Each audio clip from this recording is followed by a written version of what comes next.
Welcome back to the Evolve podcast. I'm Rhiannon. And I'm your better host, Brendan. All right, we'll leave it at that. But for now, pretty much what this podcast is all about is self-development, health and fitness, and our journey starting as brand new business owners.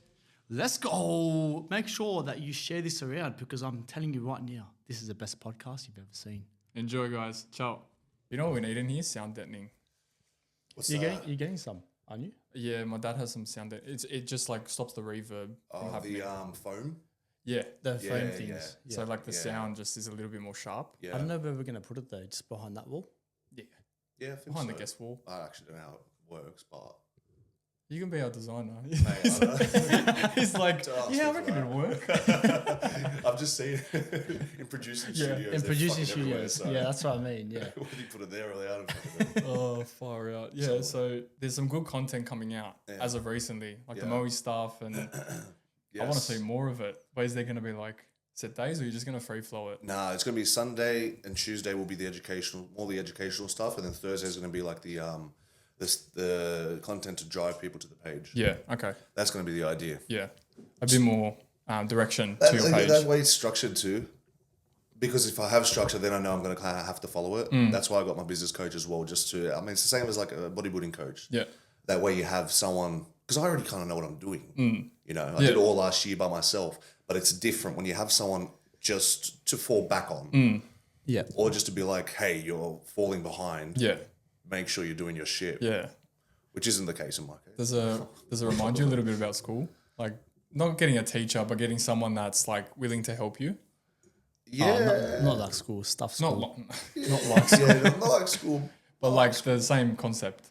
I mean, like, A little bit, I guess so. Because in Yeah. university, I guess you don't really have that, and so it was a lot harder for me during university Yeah. to keep myself accountable. Number one, it was a freaking hard degree, but number two, there was no one to kind of just relay questions, yeah. with. Like you don't have a specific coach when you're at uni. Yeah, It's you more don't- like you're well, all on your own. The tutors, and the lecturers, they don't really care. No. I'm telling you that now. I mean, you probably know. But like they didn't care, so They it's just like pass you the work and They they're just like- tell you what to do. You're supposed to go do it, Yeah. and then come back and hopefully you fucking know it. But in electrical engineering, bro, it's not like straightforward. Yeah. It's like fingers crossed. Yeah, it was Good luck, ridiculous. buddy. Well, there's some personal trainers that are like that. Here's a program. Have fun. Oh yeah, I don't like that. Yes. Horrible way to go about it. Well, we've talked about it in a few podcasts since we had your first one, and we've mentioned the things that you were saying in that first podcast about the difference between a PT and a coach. Yes. And that resonated a lot with us because we were like, Yeah. oh, what was the difference? And remembering what you said about the fact that a coach is someone that actually cares about the person, actually follows through with not just a training plan, but how it integrates into their lifestyle and everything like that. It's so much more important than just a PT running up a program that anyone can follow. 100%. Yeah. That's the difference. That's why the online coaching industry exists realistically. It's because you don't need someone to hold your hand. You don't need someone to hold your hand through a training session. Yeah. Maybe at the start you do, so they can understand what level of intensity you need and stuff, and the correct form for certain movements, especially depending on their training experience level. But typically, people that are coming to online coaching anyway, they're not generally beginners. Yeah. They've been in the gym for a bit. They kind of understand the main stuff. Maybe they need a few tweaks on form and stuff. But if their intensity's there, at the end of the day, like that's the number one thing. Form is very important, obviously, but intensity. If intensity is not there and your form is 100%, you're not going to grow. Yeah. Have you ever transitioned clients from face-to-face? Because you've been a face-to-face coach for years, right? Yes, How long has it been? it's 4 years now. I think it's 4 or 5. Yeah. Yeah. Well, since you've been a it'd face-to-face PT? Oh wait, 4. When was the second round of COVID? 2021. Yeah. 4 years. 4 years, Wow. wow. Yeah. Okay, so you've been a face-to-face coach for 4 years and you're transitioning more into the online stuff now, right? Yeah. Have you ever transitioned a client from just face-to-face to online? Yeah. Okay. Yeah. So it's typically, once again, it goes back to they've learned the basics. Yep. I can trust that they're going to push themselves enough. They understand the form. Form is not that hard to get right, I would say, if you're Yeah. like all there. Some people. That sounds bad. I know what you mean. You know what I mean? It doesn't take God, long to learn how to do a squat. Don't cancel me.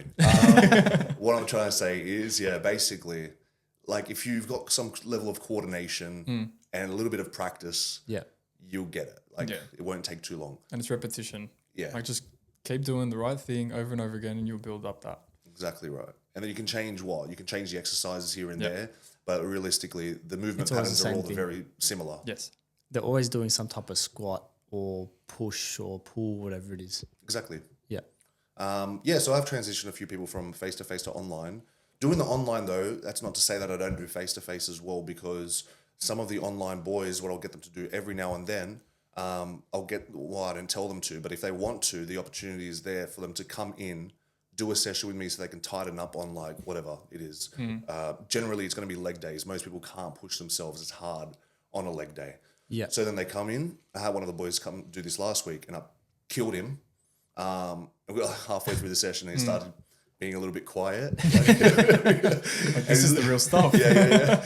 He started being a little bit quiet. I'm like, "You all right, bro?" He's like, "Oh man, I'm fucked." I'm like, "Yeah." He's like, "Man, I've never trained this hard before." I'm like, "Yeah, I know. This is how it is." But now that you've done it once, you kind of know what to That's expect. your limit. Yeah. Yeah. I always tell people, especially on legs, go to what you think is failure and then do another like 5. You know? Oh, I like that You know what one. I'm saying? Yeah. Like if you think, oh my God, this is the last one, do You another got 5. 5. Yeah, you got like Because mentally, 5 you're more always legs. going to fatigue yourself first. 100%. Because it hurts. Of course it hurts, yeah. Do you feel like you train a lot of people up here instead of their body? Yeah, that's what I want to do. Yeah. That's what I strive to do at least. A lot more of the mental headspace. Like obviously doing that extra 5 reps is a lot more up here than it is on the body. Yep. So how do you go about training someone to think like that? Well, for me, it was a similar thing. Like I didn't just go into training and know what I was doing. And I sure as hell couldn't push myself on legs.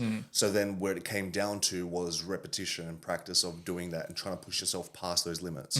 So like I said, every time I would be like, I'm finished, I can't do any more in my head, I would say like, okay, go another 2. I'll do 1, 2, eke it out, you know? I'll be like, maybe I've got 1 more. I'll go 1 more. Bring it down, get it up, just get it up. I'll try. Let's see if I can do just 1 more. If I don't, worst case scenario drops. Yeah. And like I'll be fighting it. And it either gets up, generally just gets up, or someone's there. I have someone there spotting me or just looking over me. Or worst case, the leg press falls on the racks. Yeah. So There's so many safety bars anyway. yeah. And a lot of my training that I'll get people to do anyway is going to be generally with dumbbells or cables or machines. Yeah. Because we won't go into that if you want, but I like, A lot more muscle control, building. muscle building. Yeah. The more stability, the more force you can output through the intended muscle. Yeah. Yeah. Yeah. And you go. Yeah. How do you go about coaching that? Because, what you exactly just said, because my training is the opposite. I like to force training stability. Whereas for you, you're trying to train into the realm of trying to build muscle where you're trying to get the exercises that you choose to be less stability focused. Yep. Do you have all of your clients, are they more focused on muscle building and that's why? Yeah. Yeah. 100%.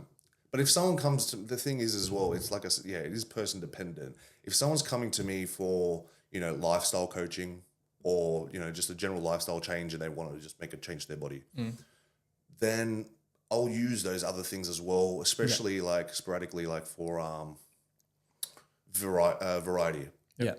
That way there's some variety in the program. We can change it up here and there. And that doesn't mean that I don't use it for people that are doing bodybuilding either. Like I like barbell back squats. I haven't done them in a while just because I know that I'm going to get more out of a hack squat. But I propose the question to them, do you really want to do a barbell back squat or do you want to do a hack squat? Up to you. They can't get out of it because there's 2 options. Yeah, exactly. leg They have to options. do some sort of Yeah, squat. exactly. And make your decision. It's what is it? The illusion of choice. Yeah. The illusion of choice, I like You're that. fucked either way. So you got to pick one. Yeah. If they say barbell back squat, depending on, where it is in the program and stuff like that, God, if I got into this, like I'd be talking forever, but, make it work. And if the main thing is that if a program is enjoyable, they're more likely to be consistent on it and they'll see more progress. If That's they don't it. enjoy it, they're not going to do it. 100%. Unless you're a competitor where there's some things you have to do. Yeah. Yeah. Most people, are not in that boat. With the people that are a lot more disciplined, how do you train those type of people? The people that just walk in, say, train me Let's like do it. this. Yeah. It's a lot easier for the most part, because then what that shows me is that they can take accountability for themselves, whereas most people can't do that. Yep. Generally, it depends. It's a mixed bag. Yeah, Like some yeah. people would just come to you Everyone's different. and they may not have set foot in the gym and they'll just fucking tick all the boxes. Yep. They just do. Don't know why. It's just they're built that way. I don't know. Other people, it'll take them some time to get to that point. But they'll get there They'll eventually get there. with the right coaching. Yeah. But then other people, the third group of people, they may never get there. And that's just I think it's a limit that they cause on themselves. You know what I'm saying? Yeah. A mental block that they just enforce on themselves that they just won't kind of get rid of. Yeah, yeah. It's like having you consistently is more of their style. Yeah. Like having that accountability from you Yes. is more what they need. Yes. So you figured out like how and what they need in the very beginning. Yep. You try and get them to the point of, hey, I don't need you anymore, or come online. Yep. And if they don't, then you're their personal coach moving forward. Yeah. Which I know, for example, like because of that, and a lot of the people that I have face to face, not a lot of the people, but a number of people that I have face to face, they won't do the online because they like that face to face interaction. Yep. They don't typically go to the gym by themselves as well. You've probably like known this as well. And so they need someone to hold them accountable to be there that day, that time every week. Yep. Yep. You know?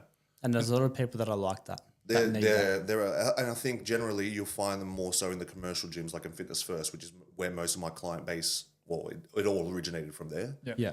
So I still have a lot of people from back then, 4 years ago. So they stayed on board the whole time. But now that I'm doing some stuff out of Metroflex 2, those people that are there, they're more inclined to do the work. I don't know why. I think it's just a community thing. Maybe just that kind of gym calls to people who just go in, get the shit done, and fuck off. But they're It's more the inclined. environment. Yeah, I think it's an environment thing. Yeah. I think it is the type of gym. You know, people who aren't going to willingly push themselves as much by themselves won't go and pay $20 a week. They'd rather stick to the $10 a week at Fitness First Yes. because there's makes Yeah. sense. Makes sense. And how would you explain to someone the difference between doing a squat and doing a hack squat? How do I explain it to them? As in Like to someone that's, to Gen Pop, someone that's walking into a gym for the first time, they want to train their legs, and all they're thinking about is, I just want to train my legs. Yep. Do you push them towards a squat or a hack squat, and how would you explain the difference if they're confused as to which one they should do? So I would say, well, first of all, if someone's coming to the gym for the first time, you've got to see whether their movement pattern is going to allow them to actually do a squat. Yeah. Sort that out first. Let's assume that they can squat. Then what I'd do is I'd probably get them under a bar because the risk of injury is going to be quite low since they've never done it before. So you're not going to be using much weight, if any at all. Learn that first. Get some stability and stuff because I still think that's important. Don't get me wrong. Still very important. Maybe in that early stage. Yeah, Yeah. especially. Get that stability and then you can transfer over time that strength over to the hack squat and start building up more from there as well. Okay. You know, Yeah. I think it's like most people, when they get after a certain level of training experience, the risk to reward of a barbell squat is too high. Yeah. You know what I'm saying? Because I could squat understand that. 200 kilos on a barbell, you know, Yeah. like about 3 years ago. And then it got to a point where like my lower back is kind of fatiguing before anything else. Yeah. So when we're talking in the context of like muscle building, why do that when we can find something that's more stable, removes a lot more of the lower back, and we can focus a lot more on the legs, which is what we're trying to grow and train. Isolation. Yeah. So that So you way can we train the lower back in another day or another type of movement. RDLs, back extension, you know, single dumbbell RDLs. Yeah. Yeah.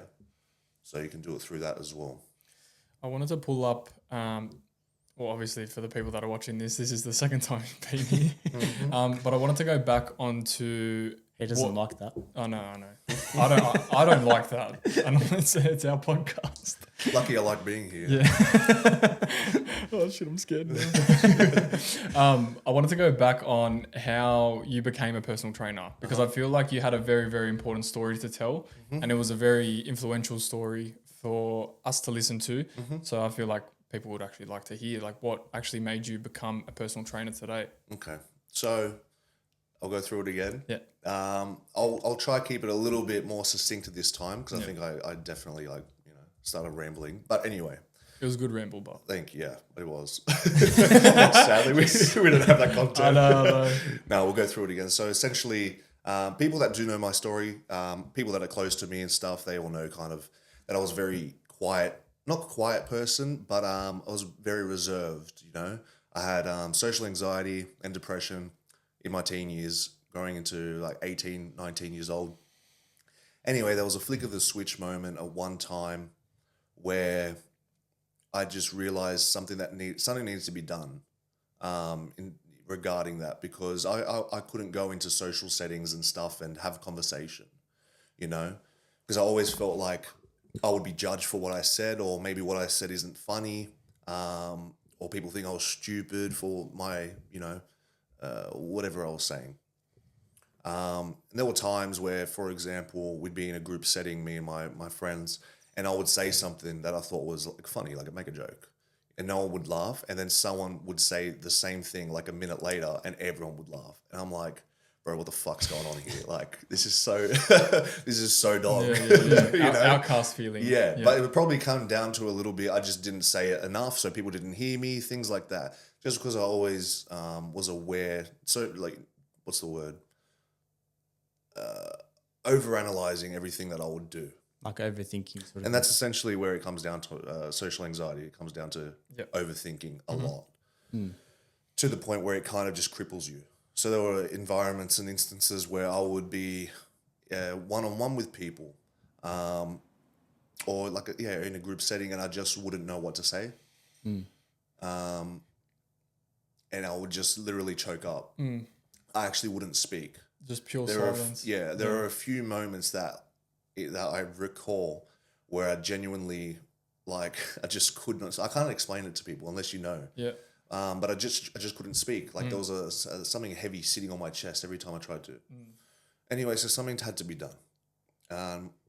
I realized I wasn't happy with how I looked. Girls wouldn't give me the time of day. That's probably where a lot of this stemmed from as well. Yep. I think my upbringing as well. My parents, I don't really remember them having genuine conversation. They're probably going to watch this, but they already know this anyway. Yeah. I love them both. Yeah. It was just a situation that I was brought up in. Yeah, so a lot of that had to probably do with me not being able to speak. So, and I wasn't happy with myself, how I looked. I was 60 kilos, 18 years old, 5'11", 3/4. Just finished school. Yeah, just finished school. You have the photos on Instagram, right? Yeah, I have the photos on Instagram. Everyone's probably seen that. Yeah. And so I started going to the gym after school finished. And so I just started going, just as everyone else did, pretty much, to go get girls, to have a little bit more confidence, things like that. And I just kept doing it. And I started to see the progress and everything like that. And I noticed that my social anxiety wasn't as strong. It wasn't just down to that, but I was a big proponent for me kind of overcoming it. It never really goes away. Like there's instances these days where I'll be in like a big crowd full of people. Like I went to Coldplay. I took my girlfriend to Coldplay for her birthday. And because there's like, tens of thousands of people, I just kind of shut down a little bit. I just go quiet. Looking over your I'll shoulder. talk to my girlfriend. There's just a lot going around me. Yeah. I don't know why. That's just how I am. Anyway, so I was talking to my girlfriend, but I'd just be a little bit reserved up until we get to inside the place and everything's, kind of going. They're playing music and stuff. Then I can kind of be myself. Yeah. Anyway. So that's pretty much why I started training and everything like that. I was studying electrical engineering at the time, out of university, and I kind of went in and out. I would defer and then go back to uni, and I deferred again for a year, worked full time to start making a little bit of money, and then went back to uni, and I realized that I wasn't really enjoying it anymore. I was still enjoying training. I loved what it did for me.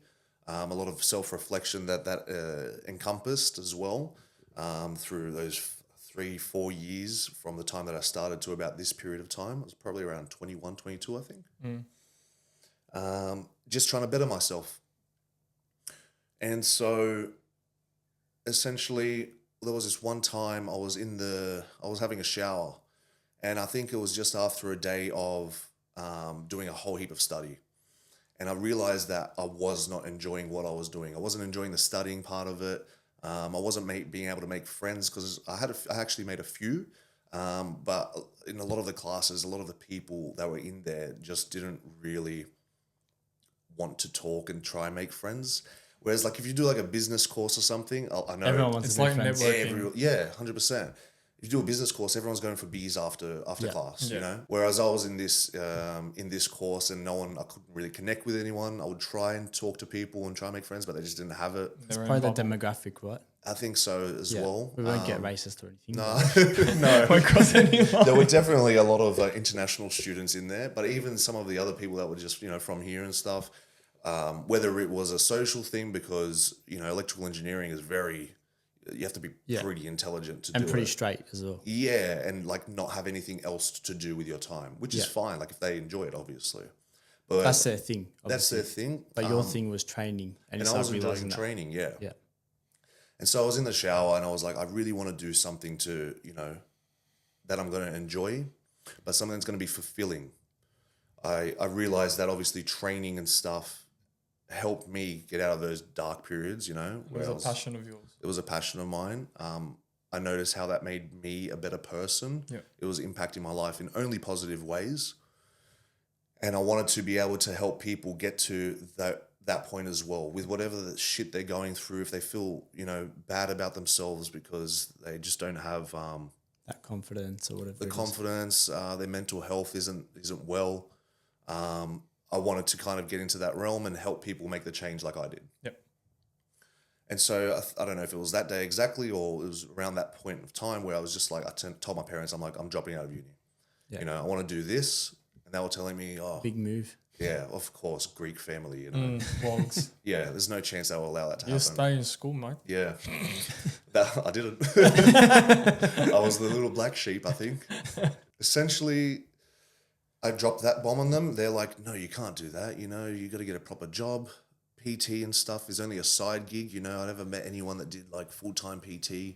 It's not a real job. So you were going through all this by yourself. Yeah. In your head. Yeah. Just Yeah. thoughts on Having thoughts on these thoughts. shower Yeah. thoughts. I had no one really to back me. Yeah. It was just myself. I had, family didn't really understand it. I had not many friends at that point, but even then they didn't really get it because they were all like kind of, go uni, make money, get a girlfriend, buy a house, have kids. Yeah. Yeah. The generic the- timeline of life. Exactly right. Yeah. Well, the average. Yes. Yeah. Whereas I'm not a very linear person. I'm kind of all very sporadic, all over the place. Anyway, and I like things that challenge me too. If things get very Mundane. linear and mundane, I lose interest so quickly. Yeah. And you deferred a few times. Yeah, At your time. that's why. And I enjoyed maths. I loved science. I loved maths. I loved physics, chemistry. So I Numbers, loved all those things. Except it just wasn't like Aligning It wasn't. with- It wasn't aligning with what I kind of where I wanted to go. It was like you doing uni and you Yeah. doing personal training. They could never meet at any point. no. There were two different roads. No, I figured that maybe if I went and did like sports science or something, then at least I have some sort of Would make credible more degree. sense. Degree, sorry. Yeah, it would make more sense because at least it's kind of down the same path. But then I realized, did some study, did some research, and realized that that's not really going to benefit me anymore. Yeah. And everything that I was learning was all on the internet. And it took me years, obviously, deciphering what was right, what was wrong. These days, you have a lot more information that's correct. Even back then, which was like not that long ago, 2018, 2019, when I realized, I want to get into it. Even back then, there was so much misinformation still. Yeah. So nowadays, it's a lot easier to even learn more. But I'm kind of at that point where I've passed that now. Anyway, and so I just fucking backed myself and I just went for it. Everyone kind of doubted me, typical story, sob story. Everyone doubted me. No one believed in me. I had a few people. I know my parents, kind of believed in me, but they were also fearful that like, what the hell is this guy doing with his life? Yeah. Dropping out of uni, doing something completely different. What was a worry for them? Yeah. Because like electrical engineering is here. They didn't Yes. see PT on the same level. Yes. So like he has to Exactly work really right. hard to get there. Yes. And you are, and you're showing that right now. Yeah, 100%. Anyway, they tell me they're proud of me now, and obviously. Yeah. Even with the posts? even with the posts. The Moe Don't Worry post. Surprisingly, yeah. I wonder sometimes if they look at my stuff and they're like, what the fuck is this? How's this guy make money? Imagine you got home one day where you saw them out. And they're like, Moe, don't worry, what's going on? You'd I've wig out, in eh? my DMs, bro. They're calling me Moe now, you know? I'm like, fuck, I've got to fall into I've the got to trend hold now. into this now. Yeah, I've got to lean into it a little bit. How did you make that transition when you mentioned before how you started training because you had this confidence with girls and you thought training and getting jacked and everything was going to help you overcome that? Mm-hmm. How did you make that transition from that was the reason you started training to continuing for a different reason? Yeah, okay. Good question. That is a good question. That was a good That is a very good question. I liked it. No, so essentially it started for that. And I think the natural course, depending on how hard you kind of and heavily you get into it, the natural course kind of goes for starting for girls and for yourself maybe to make a change to your lifestyle, realizing that there's a lot of positives that this lifestyle is leading to. Yeah. And there's a lot of good coming out of it. To actually enjoying the progress that you're seeing and then one day having the realization, how far can I push it? I loved action figures like Action Man. Yeah. I loved cartoon characters like Superman, all that stuff. Superman, Batman, All as well. that. I thought it was sick, you know? And so And they're all jacked as well. they're all jacked. And so I always wanted to kind of be like that. I always Well, your action respected- figure would be bigger than them, I reckon. maybe, I don't know. maybe at this point, yeah. But I always wanted to kind of, like, I would see people out in the streets that would just be like big, muscular, whatever. Yeah. And I would be like, that's awesome, you know? Like, there was a little bit of respect that came with it. And I feel like every guy has that respect. When they see some Yeah. big dude on the street, they're like, Yeah. he works hard. He's put in the 100%, work. 100%. Even when people like, I'd still look at people back then and be like, oh, like that's too much, Yeah. you know? But I would still be like, that's pretty cool, low key. And so the natural progression just kind of went from that to that to that to maybe I want to compete one day. I started watching, you know, like Ziz and stuff and seeing all that. And that got me into the physique side of things and seeing how beautiful it is. And then watching bodybuilders like Flex Wheeler and Ronnie Coleman, Dorian Yates in the old school, how they would pose. And it was just awesome. You followed their Fucking awesome. journey. The journey Yeah. sounded like something that you would Yeah. get motivated by. Yeah, Just like do it. Ziz. And even Like some, Ziz. yeah, 100%. Because even as cringe as it sounds or whatever, but Ziz, honestly, I like the mentality behind it. It was basically just do what you want, fuck what everyone else thinks. Doesn't matter. Just do what makes you happy. And he had a similar story because I got into the gym myself for the same reasons, Yep. to get girls. But then my inflection point was I was in the gym and I was doing leg press and this big bodybuilder just comes up to me and he's like, bro, you have big legs. And he just chucked on an extra 5 plates on the leg press. And I was like, bro, I've never done this before. I don't know how to do it. I ended up repping at 10 because he was like, no, you can do it. Just do it, whatever. And that was the point that I was like, you know what? Me trying to get girls is not as fun as me trying to pack on more weights and getting stronger and trying to improve myself in the gym in some way. progression. Yeah. Yeah, that's exactly what it was. Because then the girls would, you know, I start to get a few girls and stuff like that, get their attention. And that was fun, obviously, at the start. But then that kind of wears off. Yeah. It gets to a point where it's like, I know that there's more to this than what meets the eye. Just getting someone's number. Whatever Yeah, it it's is. like whatever, you know. And I'm a very emotional person. Like I always have a connection with. I'll bite my tongue with whatever I say just in case. But I like to have connections with people. Yeah. As in, like I like to know about you instead of just like seeing people at face value. Yeah. It's something when you find something deeper with someone, it means a lot more. That's why like 100%. one night stands were never my thing. Yeah. Nothing like that. Never enjoyed it. So that kind of quickly faded off realistically.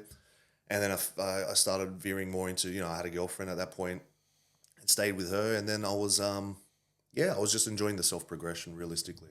Where the bodybuilding context came in, I don't know. It just kind of developed. Yeah. It just developed. It just transitioned that way. Yeah. Yeah. Yeah. It still wasn't as big back then as it is now. Because it changed a lot in like 7 years, 6 years. Yeah, because I feel like your initial, I guess, role models when you were talking about them before was Ziz, which was more the physique side. But then you started talking about Dorian Yates and Ronnie Coleman, which is more the massive bodybuilders. Yeah. So it's probably when you started role modeling those guys when Yeah. you started getting more into the bodybuilding side, wasn't it? I started watching those YouTube videos of them, like Dorian Yates' Blood and Guts and stuff like that, and then started seeing like their like day in the lives back then, and the mentality that it took for them to get to that point, and started like developing that similar mentality, and that's kind of got me to where I am now. Like it just kind of all ties in. Now, how do you just continue to make that progress in yourself and in your clients and in your career? It ties in with bodybuilding, and I think it's the saying, patience is a virtue. And delayed gratification. Delayed gratification. It's so basic on the surface level, but if you actually implement that into like everything you do, it can take you so far. It's crazy, eh? It is. It's a little bit like I used to hear it when I was younger. I was like, patience is a virtue. Oh, patience is a virtue. You know, like, Yeah, you hear it and you repeat it as well. Yeah, yeah. You're waiting at the doctor's office. Patience is a virtue. You have to wait for an hour or whatever.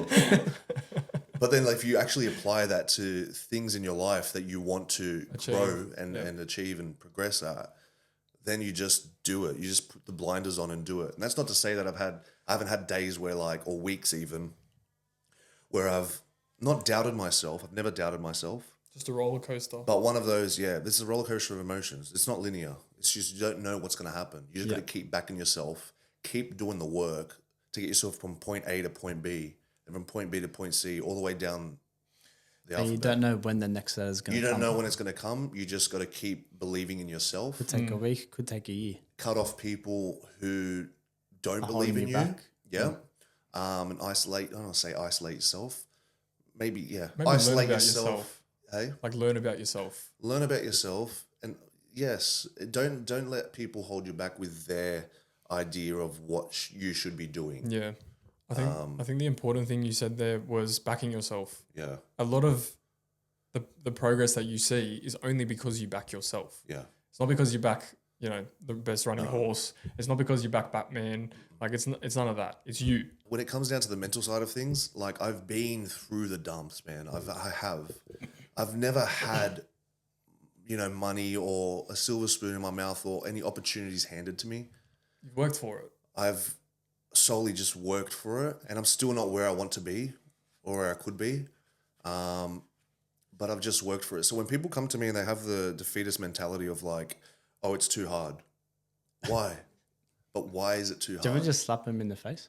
Some people just want to say, shut the fuck up. And some people are have better opportunities than I did when I started, and they say that stuff. And I'm like, you just got to fucking do it, bro. Like, if you want to mope around and feel sorry for yourself, then go ahead. But that's that not loser fucking mentality. It's not going to get you anywhere, So that shit really, that stuff really shits me.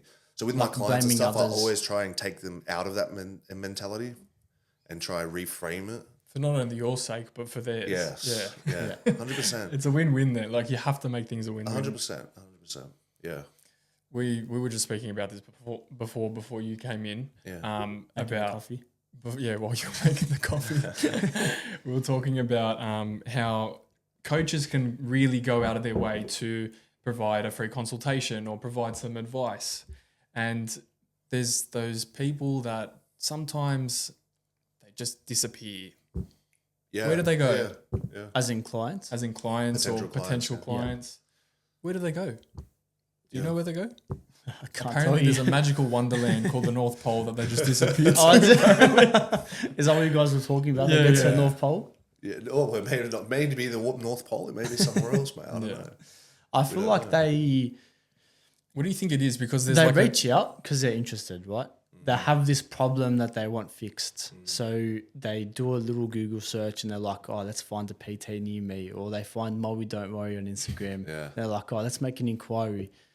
They've gone to that step, but then they actually haven't solidified that movement to make that change yet. I would say so. So they might have put the inquiry through, but not actually mentally be ready to do that thing.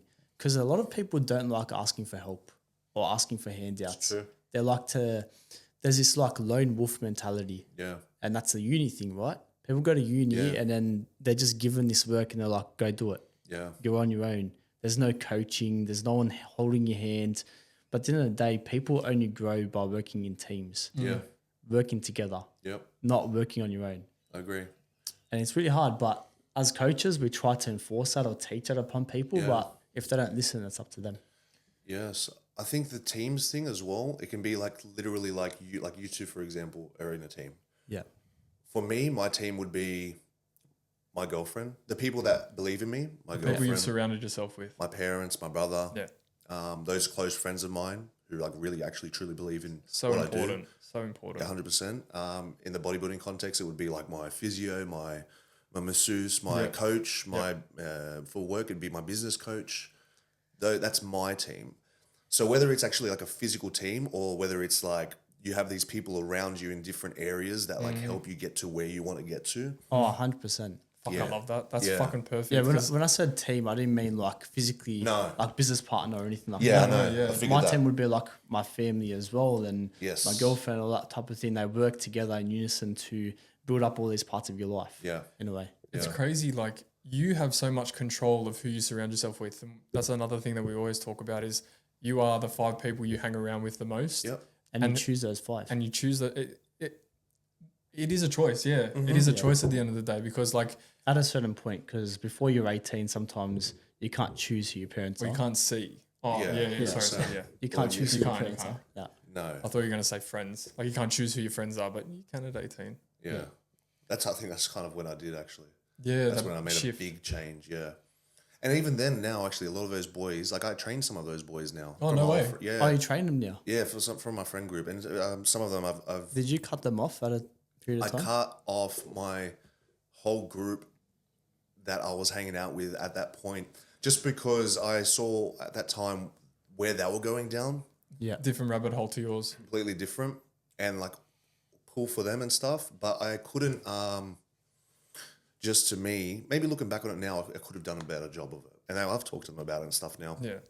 Anyway, but I couldn't completely distance myself from that mentality and shit if I stayed in contact with a few of them. Yeah. Because it would still kind of come up. I just wanted to completely revamp everything, where my life was heading. It was heading in a negative direction, you know. I used to underage drink and shit and do drugs and shit like that, and I got over that really quickly, where it took them a little bit longer to kind of get over that. Yeah. Even they're over it now and stuff, but they're all good fucking people and everything. But yeah, I've You had didn't to want do to that a surround few yourself around times. that. No, I didn't want to surround myself around negativity. No way. Yeah, it's happened to. I've done that maybe like 2-3 times in my lifetime now. Oh, well, there we go. Yeah, and it just And happens. that's a skill. That's a skill. It's not easy. I understand because I speak to some people that are in those positions and they're like, oh, I can't just do that. I'm like, but I've been friends with but them you for 10 can. years or whatever it Yeah, is. You know, but you can have a conversation with them and be like, hey, I don't really like where we are all going yeah. down that path. How about we start doing some more positive shit, you know? Or I'm out. Or I'm bouncing. Yeah, or you don't even have to say that, but like it kind of implied It's Yeah. implied 100%. because you don't want that. You just don't want that. It's not good. With the type of training that you're doing now, what's your main focus? Do you have like the next goal to be a body comp? Like you're doing another one? Bodybuilding competition. yeah. Yeah.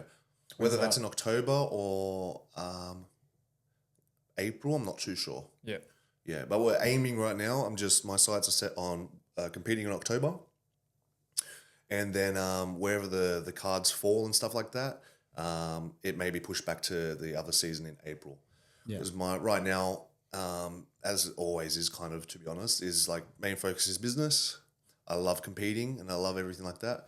I know realistically I'm not going to make it to the Olympia or be Mr. Olympia. I don't have the genetics for it, but I think I have the genetics to be a good bodybuilder. Yeah. You know, I want to get my pro card, but I've put a limit on myself to get it by 30, but I think even then it's pushing it a little bit. Just depends on where the cards lay, and I just keep doing it because I enjoy training, and whenever I get that, I get that. But the main thing is my clients and my business. So business is becoming more important than the training job. Oh yeah. Training is always there. I think if you can't give yourself love, then it's going to be hard for you to give other people the love that they deserve. Yes. And this context would be It's still family, doing your own girlfriend, training. Yeah. friends, Your own especially training. clients. Yeah. So do all that stuff first. That's why now I do it first thing in the morning. I go train, do what I have to do, get that out of the way, and then I'll do work for the rest of the day. Perfect. And now that Chris is retired, you could always go for his throne, right? Yeah, next year. I look like him, right? Fuck yeah. G-bum. G-Bum. G-Max, G-Bum. Actually, yeah, G-Max, fuck yeah. I like how you distinguished how before you had those two different paths that were going in the opposite direction. I feel like it's now on a very parallel path with business and bodybuilding. Yes. Like you found that habitual balance that it's just like, okay, cool. If I do everything that I say I'm doing now, Yeah. I'll go in the right direction with both these careers. Yeah. And business is something that we're still learning as well. Like we sat down and we broke down our whole calendar. Yep. And we know how important having a calendar is. So me and Brendan were like, stuff it. Let's just break down our week. Let's look at the time that we have and the time that we spend. And then we're like, fire it, we spend a lot more time on business than we actually do coaching. Yeah. We've got to really harness on the business side of things and make our coaching just that little bit better. Yeah. And there's always those improvements. I love that. I love that about business. Yeah. Now, especially working with him, talking to people like you, there's always like that next level. Yeah. There's never a day that's normal. No. Every day is like something different. Yeah. Doesn't end. No, Yeah. As we said, it's not linear. at all. It's just It's like a stock chart. you have things that you want to tick off, obviously, but there's always things on that list that are inevitably going to be there forever. Yes. You know, for me, it's going to be like client check-ins or post content or message my clients. But then there's other things that you need to do around that. So it just never Like ends. revamp the website or Anything like whatever it that. is. Yeah. 100%. Never ends. Never ends. Get a new app. Yeah. Yeah. Yeah. Actually, no, I was thinking of switching to a new training app, Kahunas. Oh, Oh, yeah. there I've we been go. using Trainerize. That's the one my brother uses. He God. likes it. It's good. Yeah. It's good. I actually like it a lot better. I didn't like it at the start, I think, when it first came out. But now, like, a lot more coaches are using it. And I'm trying to figure You out like it better how than to- Trainerize. Yeah. Because I like the idea of the importance of, especially from an online coach's perspective, Yep. the check-ins that is inbuilt into it, Yep. the daily habits that should be ticked off by each client to Is the make check-in sure. like a form that they fill out, or is Yeah. it just like a Yeah, yeah. message? It's like a form, Okay. which gives me a little bit more data. Yep. Instead of having a separate Google link in it, it's just all inbuilt All in into the there. app. And it also has a meal tracker too. They've only come out recently. Oh, Kahunas. yeah, that's Somewhat huge. recently, maybe within the last year. Yeah, last year or so. There's they've so been- much So set Trainerize is pretty behind then in that aspect. Yes. Yeah. See, what Trainerize, I wanted them to have like a meal plan thing where like you can input, like how MyFitnessPal has a database. Yes. Yeah. Whereas Trainerize doesn't have that. They just have like set meals that you can make, or you can put your own database in there. That's too much work. Yeah. So Kahunas actually has an inbuilt database into it. So that way, everything's just centralized. I don't have to send off emails with diet plans anymore and stuff Everything's like that. there. Oh, it's so much easier to manage. Yeah.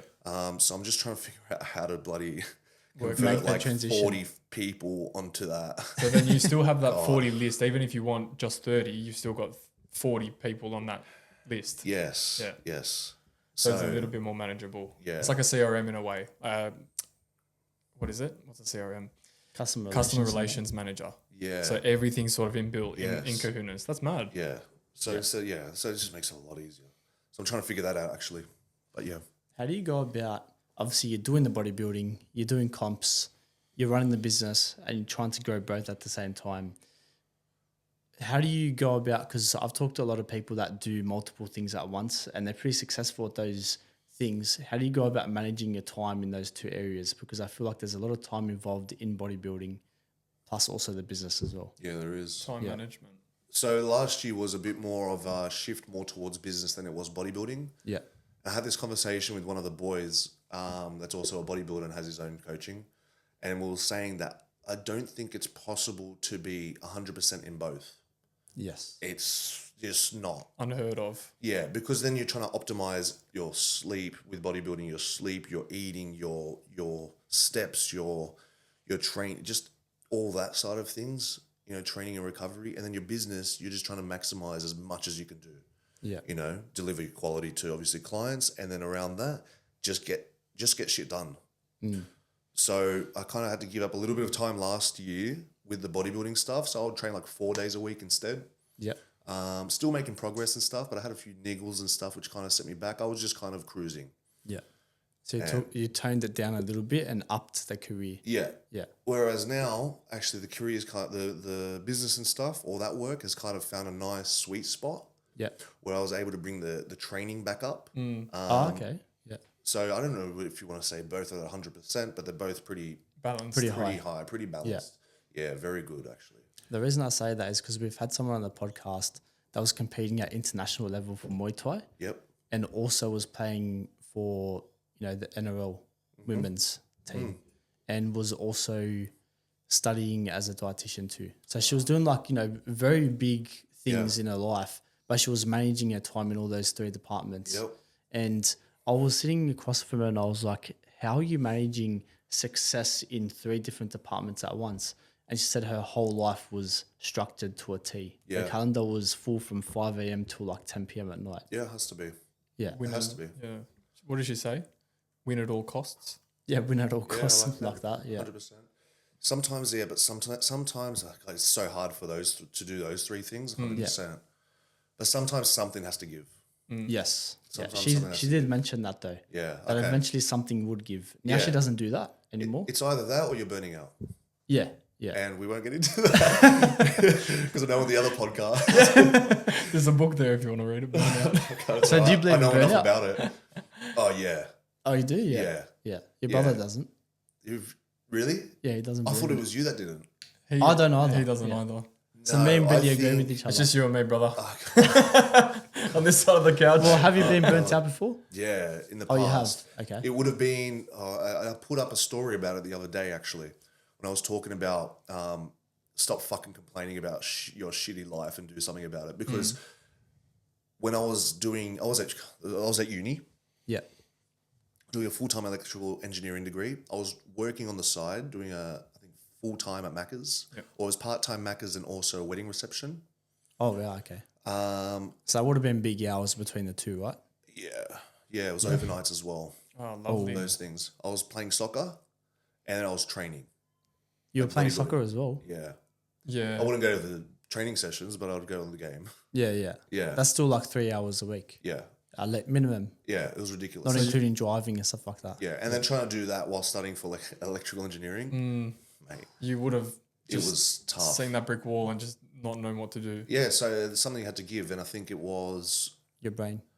Yeah, man, I was so. The story that I was telling on my stories on Instagram was essentially like I'd wake up, I'd go to uni for a full day on Friday. I'd finish up at 9 p.m. I'd go back home on the train, walk back from the train station to my house, have a shower, and quickly eat something so I could head to my overnight shift at McDonald's. Wow. All right, then I'd work from 11 p.m. to about 5 a.m. or 10 p.m. to 4 a.m. And then Saturday morning, I would get back home, I'd get back home and then I would sleep for a few hours. Then I'd wake up, have something to eat quickly, go play soccer. Then I'd finish up soccer. I'd come back home, have a shower, or I'd go straight to train in the gym.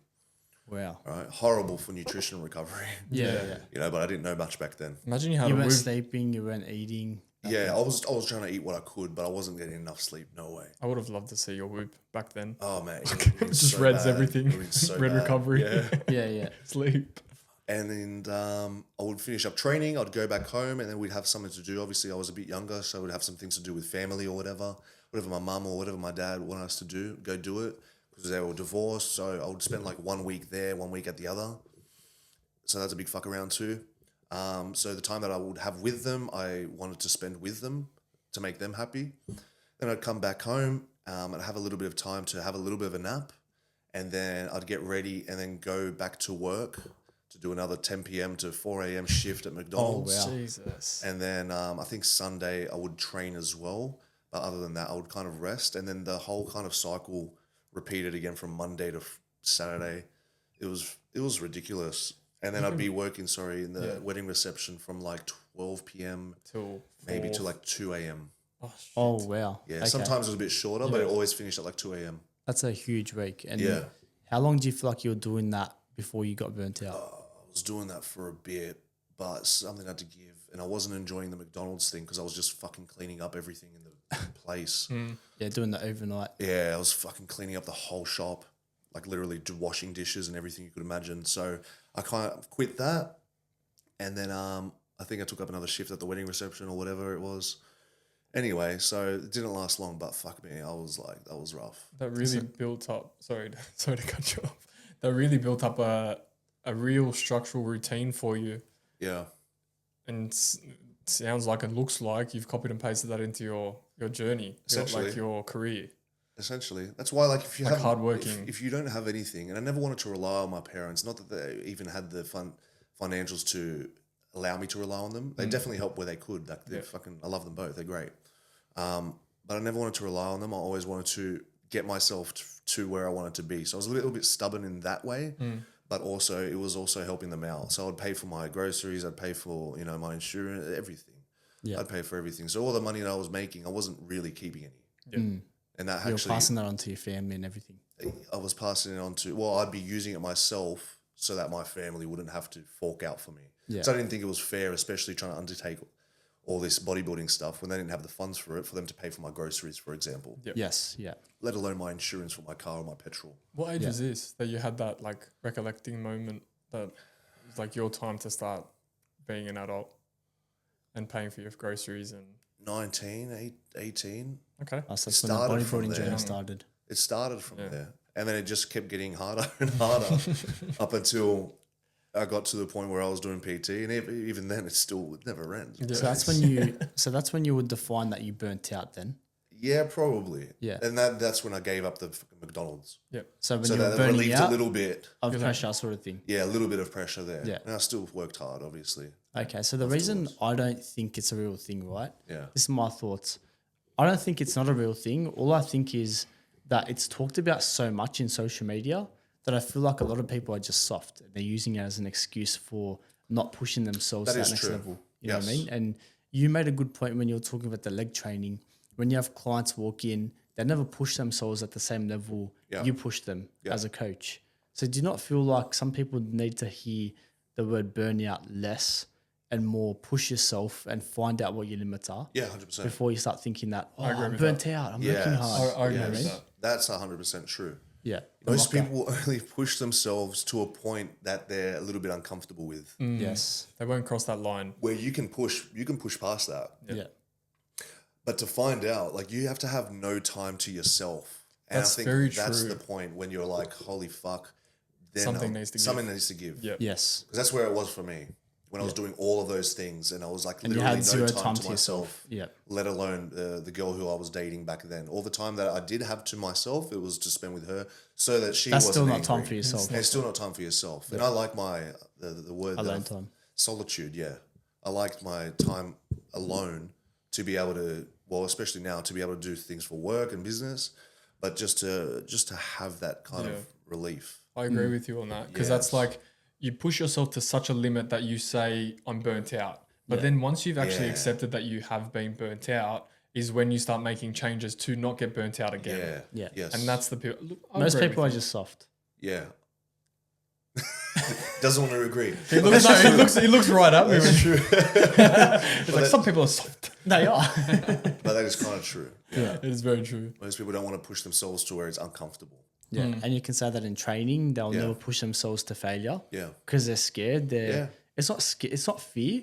It's more they start feeling a little bit uncomfortable at the 10th rep. It's uncomfortable, and But then they it's like should go that- for that 13th. It's you know like, what I mean? yeah, 100%. It's like they're uncomfortable, but it's then also like that mental where it's like, Oh, my legs holy hurt. fuck, like I can't do this, because it burns so much. Yeah.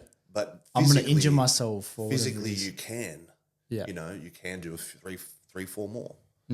Yeah, so that's probably why now, because I've like pushed myself to that point where it's like I've literally had no fucking time to myself, and I still made it a priority to go to the gym. Yeah. Yeah. That is time for yourself. That was my time for myself. That was like Well, my it still wasn't because it was your sport. yeah, that too. Yeah. So Because then essentially it's- that training has defined your competing days now because you wouldn't be at the stage you are now without that. yeah, 100%. I also felt like I wouldn't be happy because I was already at that point where it was a routine. I wasn't happy if I didn't go gym. Yeah. Like it wasn't fulfilling. It was part of the routine. Yeah, because it made me happy. I saw the progress that came from it. And it created that confidence in yourself and all that kind of stuff as well. Yeah. So I wanted to keep that up. I'd like to ask the question, what's next? But when I've asked it, a lot of people have said they're happy with where they are right now. What's your thoughts on where you are right now? You're happy but never satisfied. I'm happy with how far I've come from when I started. Whether that's, I was happy 1 year ago from how far I had come from when I started. Yeah. I'm happy now. Hopefully I'm happy in a year, but I'll do the work to make sure that I am happy within a year, but I'm never going to be satisfied, no. Yeah. Yeah, because if I'm satisfied, that means I'm going to kick my legs up and kind of kick Sit back on a the little bit. beach or something. Yeah, but I don't want to be satisfied. I want something to constantly pursue. It's like strategically forecasting what's happening, like what's going to happen next. Yeah. You put in the work now, you put the structure, the Yeah, routine, and then moving forward, it's just going to be copy paste and a little bit. I went bubbles there. Fuck. Bobblehead. A little bit of improvement every single time on top of that. Yeah. It's an awesome mentality to have. Yeah. A lot of resilience, a lot of building sort of fortitudes within yourself and developing that relationship with yourself. Building bricks by bricks. Bricks by bricks. How would you give someone some tip? Like give someone a tip in if they're feeling like that, if they're feeling low, how can they get themselves out of that rut? Mentally, physically, emotionally? It depends on the person, Case dependent, obviously. What they need to try and get out of. But realistically, I think it boils down to a lot of people are unhappy because they've put themselves in the position that doesn't make them happy. Whether that's their work that they do or whether that's something that they're undertaking that they're just not enjoying. And sometimes you have to do that, but you need to, like, for the most part, I love what not for the most part. You do. I love what I do. Therefore, for me, even when it gets tough, I still enjoy it. I'm still going to do it. You know what I'm saying? And I'm blessed to be able to do what I do. But I had to make those sacrifices, like I said, in those earlier stages. In the earlier stages with my time to be able to get myself to this point where I'm working 2 jobs. Yeah. I was studying a degree, trying to figure that out.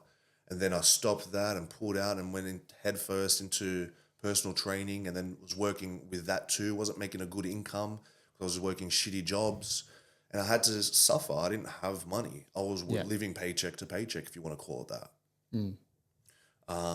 Until you got into this stage now. Until I got to the point, and even then the first year of PT is like you don't really know what you're doing in the gym to try and grow it. Yeah. So just figuring that out. And that's to battle that social anxiety thing as well. Yeah, I did that. That's why reason why I knew I wanted to do it was to put myself in the position where it's uncomfortable because I know that exposure therapy works. I'm going to have to get better at it. That's crazy that you did that though. Yeah, it was fucking hard. Yeah, it would have been, yeah. It was hard. Did it take you long to like overcome that hurdle or was it like you just forced yourself in and you're like, that's it? Well, like I said, I really enjoy having meaningful conversation. So with my clients, that's kind of the route that I go down. As long as go one-on-one with them. That's because I can learn more about them as well. I can build a relationship with them. Whereas I know there's a lot of PTs out there that are just kind of like so fucking 2D. Where it's like, how was your weekend? Yeah, sick, man. Give me 10. And then like in between sets, they're on their fucking phone doing these. Oh, yep. Hand in the pocket. All right, you ready? Like that shit? Yeah. No fucking way, bro. That would make me feel awkward. I've seen that at Fitness First, actually. I've seen that fucking... I've seen that at Fitness First. I've seen that at a lot of gyms. No dropping names, but you know. No, but... so me, the awkward silence I don't really like, unless it's warranted, they need a rest and stuff. I'm like, have a fucking rest, you know? Yeah. Take your time. And then we'll start talking again in between sets. But that's why. Like I like to learn more about them. So... that way as well, it's there's a little bit more depth to the conversation. When there's more depth to the conversation, I feel a lot less awkward. Yeah. Because they feel more comfortable with me. 100%. And there was some point, I remember you mentioning it in the previous podcast where you were talking about your social anxiety and I think there was this moment that you were with a girl, I don't know if it was your girlfriend at the time. No, family friend. Family friend. Yeah. And you're on the beach. Yes. Yeah. So it was a vacation, a holiday that you were on. Yeah. And you mentioned that you had that feeling, that tightness feeling where you weren't able to speak and whatnot. Yeah. Can we like dive into that a little bit? Yes, we can. Yeah. Yeah. I skipped over it before. Yeah. I wasn't sure if you wanted me to go down that route. No, it was a good part of the last podcast. But Okay. unfortunately, it's not there. That's all right. You can revisit it. I'd like to. Yeah, it's good that you brought that up. Actually, Yes. yeah, I wanted to. So I was probably, I think I was about 18 years old. Because that was a big inflection point for you, wasn't That was like the biggest one probably, yeah. it? Yeah. Yeah, it definitely was. So, like I said, had social anxiety. I wasn't able to talk to people, especially when I was in a one-on-one environments, even group settings where I just felt, like I didn't have anything to add. And so we went on a vacation to Nelson's Bay like we always did, but this time my brother wasn't there, and I had my two family friends who were girls. Yeah. And once again, if they watch this, they'll know who they are. Anyway. So we were that because my brother wasn't there, I didn't have anyone to fall back on in case I didn't know what to say. Yeah. And so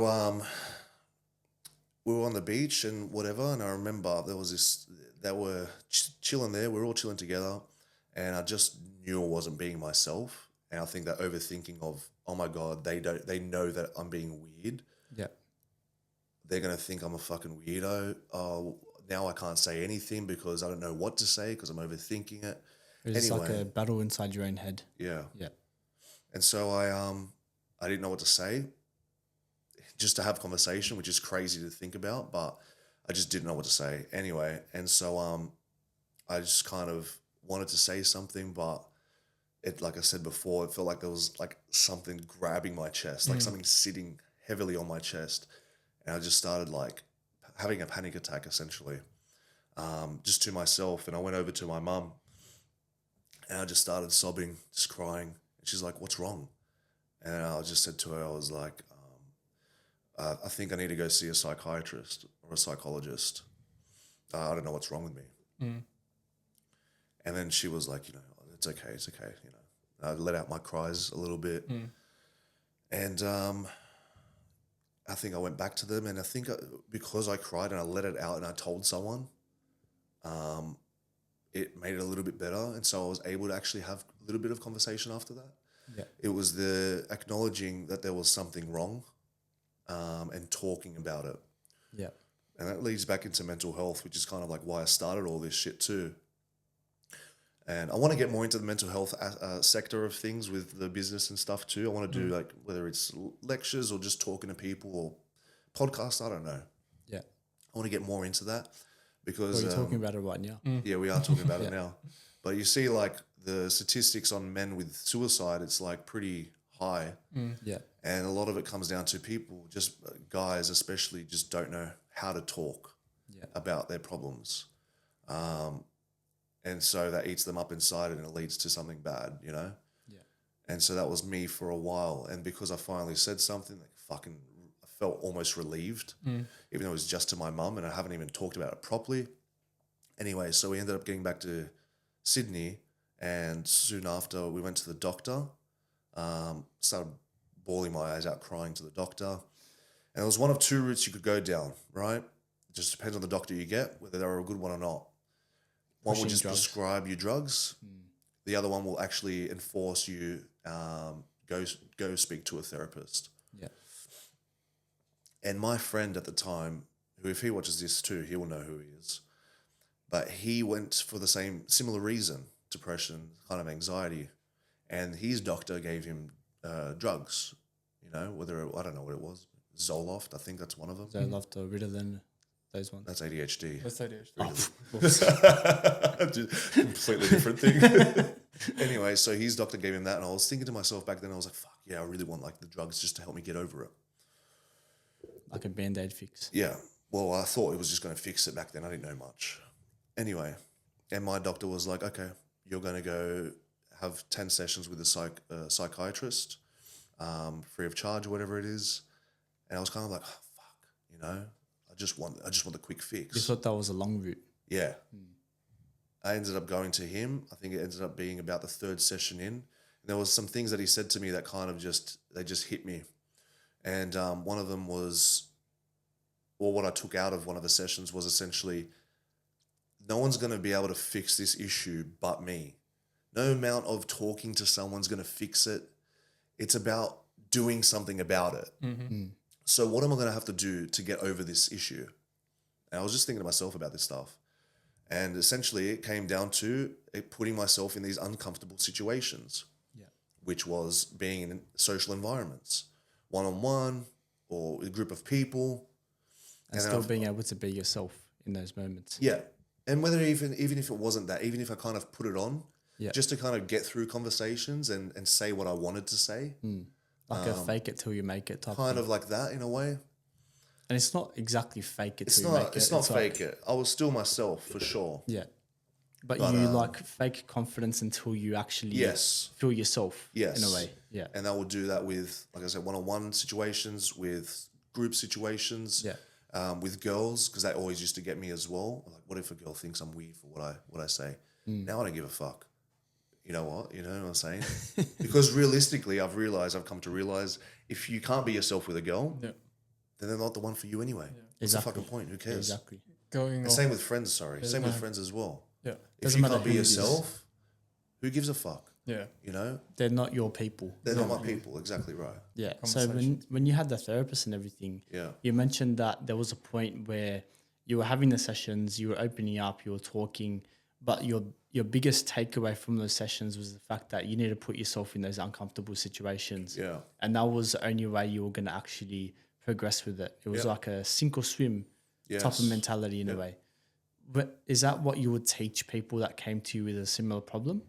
100%. Yeah. So you would say, like, just put yourself in those uncomfortable situations. When you first start doing them, you're probably going to feel like shit, but then over time it's going to become a little bit better. Yeah. And that's going to do more for you than just talking and speaking out about it, right? Yeah, 100%. Like one of the boys, he had a lot of low self-confidence. And like I said, I know for a fact it's not like as high as it can be, but it's definitely a lot better than when it was. And you can tell by the way that he speaks about things and speaks about himself a little bit better, and always enforce with people around me. I literally had a girl the other day. She always talks down, like, I'm fat, you know, I look like shit, you know, I have no ass, whatever it is. And I told her, and I wrote a big thing, and she called me cringe for it, but essentially she's fucking with me. Yeah. But essentially it comes down to even just talking positive things about yourself makes a big difference, you know? Instead of putting that negative shit out there for yourself and everyone to hear, you're making it a reality by saying it, you know what I'm saying? Yeah. So if someone comes to me and they keep saying, fuck, I'm so fat, you know, I'm so fat. If you keep saying that, you're going to forever believe it and you're not going to get to where you want to get to. You have to say to yourself, look, am I making progress? I have made progress, sorry. Well, then I should be happy about that. I'm not where I was before. I'm further away, I'm closer to where I want to be. And so that's a fucking W, you know? Yeah, 100%. Instead of saying I'm still fat, like, you've got to keep that negative shit out mindset is always going to keep you negative. Yeah, 100%. And keep you feeling like shit about yourself. And you're never going to progress that way. Yeah, it's gonna that mental roadblock's always gonna be there then. Yeah. You need to break that down, and that's the only way you can get past it. Yeah. Yeah. Who was your favorite superhero? God, Spider-Man. Yeah. Yeah, I don't know why. Dive into sick. that. Like, I loved him. Spider-Man. Did you watch every episode? Like every movie? Yeah, movie. Yeah. Not the episodes. Not episodes. Not the episodes. Yeah, Spider-Man probably. I always had a fascination with him. Yeah, he's not the biggest, buffest one, but it was pretty sick, you know. But he's pretty strong though. Yeah, or Venom, sorry. Oh. Venom. Oh. Yeah. He's like the bodybuilding version of Spider-Man. Yeah, that's why I used to have a big obsession with Venom, sorry. When I had the Spider-Man game on like the old PCs, Venom was probably the one where I was like, fuck, that's so cool. Yeah. Yeah. When you were a kid, did you understand that concept of like what a superhero was? And what's your definition of a superhero now? That's a very That's a deep question. That's very insightful. Yeah. Yeah, well, back then I thought a superhero was big boy, you know, muscular.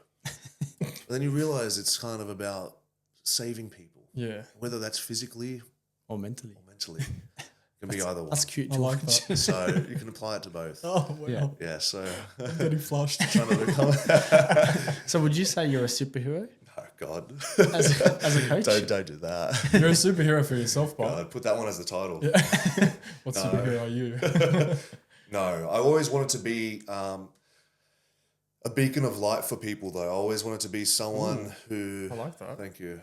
someone who people can kind of look to and be like, fuck, if he did it, then I can as well. Yeah. So that's always what in the back of my mind, what the message that I want people to take away from me, you know? Because I haven't had I know people have had worse upbringings than me as well. And I was, I'm not saying mine was the worst, nowhere near it. But yeah, if people can look at my situation and where I kind of came from, then they can apply that to their own lives, man, and they can fucking do the same thing if they want to. Go. Yeah. So you actually have a few coaches in your circle right now. You have a coach for bodybuilding and you have a coach for business as well. Yep. Are those the only two coaches you've got? Yeah. Yeah. Yep. They kind of my coach for bodybuilding as well also kind of acts as if you want to call it a life coach too, because I tend doesn't to just look at just the training program sort of thing. Yeah, no. Yeah. I tend to shift more towards people who I view as more of a mentor. Yeah. So all three coaches that I've had in the past, I view them as mentors. So they're not just good coaches, but they're also stand-up people and like role models that I want to Look up to them. yeah, Anyway. because they're in positions that I want to get to as well. Yeah. But it's also just how they treat people, how they think about things. It's just similar to me. How So, they've gotten to where they're actually at right Yeah. now. Yeah. and just help me navigate as well through the shit that I'm going through, whatever it is. Yeah. So Yeah, because I feel like a lot of people, when they meet coaches, they're like, oh, they wouldn't have a coach because they're already excelling as a coach in that field. yeah, Because you're a PT, why would you get a PT? yeah. You know what I mean? How do you explain to someone that doesn't understand that why it is important to still have a coach, even though you are someone that is driven enough to go into the gym by yourself? Well, if you have a similar personality to me, like I said, where I tend to shift more towards people who I view as role models, Yeah. then I think, that kind of just speaks for itself. But if you're just in the camp where you're like, oh, why do I need a coach kind of thing? It's because there's always something to learn. I do have my own accountability for myself as well, but it's more powerful to have accountability from someone who's above me And done it before. and someone I can fall back on, ask questions, bounce off of, whether that's business related or life related or bodybuilding related, supplements, whatever, any of that stuff. Someone that I can just bounce ideas off of. Yeah. And just learn more. Because if you want to grow in life, especially as a business owner or whatever it is, Or bodybuilder as well. or bodybuilder, you want to be able to learn as much as you can. It's as simple as that, realistically. And everyone's going to have their own little, Camps and pockets of like knowledge, yeah. And what they focus on, obviously. Yeah. Yeah. I think after this podcast, I'm going to rename your contact number G-Bum. Yeah, I think that's a good idea. I like G-Bum? it. G-Bum. Yeah, take over.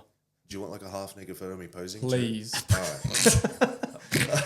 Oh, be careful. He's going to Organise put that. I think on that note, he's gonna put that behind his bed. Oh, yeah. Oh, no, on my roof. On the ceiling. Back here on the wall. As soon as I wake up. Oh my God. Oh, wow. Pray. I think on that note, I think we'll cut it there. But I do really appreciate you coming on again. For the Thank second you. For the time. second time. Cheers, But George. love it, bro. Thank you. Thank you. Appreciate you guys for having me. No worries. Anytime, brother. Thank you guys for listening to this week's episode of the Evolve Podcast. Brendan and I have loved having you throughout this whole podcast. Make sure that you like, comment, and subscribe. And if friends are interested, share it around. Yeah, make sure you share and tag us on your Instagram posts, and I'll see you soon. See you guys. Little boogie to finish.